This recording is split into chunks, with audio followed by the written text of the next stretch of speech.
ವಿರೋಧ ಪಕ್ಷಗಳು ತಮ್ಮನ್ನು ಪದಚ್ಯುತಿಗೊಳಿಸಬೇಕೆಂದು ನೋಟಿಸ್ ನೀಡಿರುವ ಹಿನ್ನೆಲೆಯಲ್ಲಿ ಲೋಕಸಭಾಧ್ಯಕ್ಷ ಓಂ ಬಿರ್ಲಾ ಅವರು ಕಲಾಪದಲ್ಲಿ ಭಾಗವಹಿಸದಿರಲು ನಿರ್ಧರಿಸಿದ್ದಾರೆ.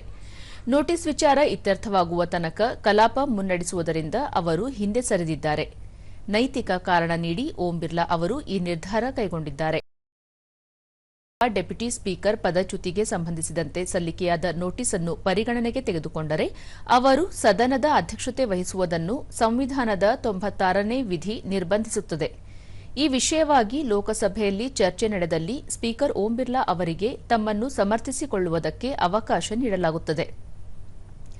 ಬಿರ್ಲಾ ವಿರುದ್ಧ ಅವಿಶ್ವಾಸ ನಿರ್ಣಯದ ನೋಟಿಸ್ ಅನ್ನು ನಿನ್ನೆ ಪ್ರತಿಪಕ್ಷಗಳು ಲೋಕಸಭೆಯ ಪ್ರಧಾನ ಕಾರ್ಯದರ್ಶಿಗೆ ಸಲ್ಲಿಸಿದ್ದವು.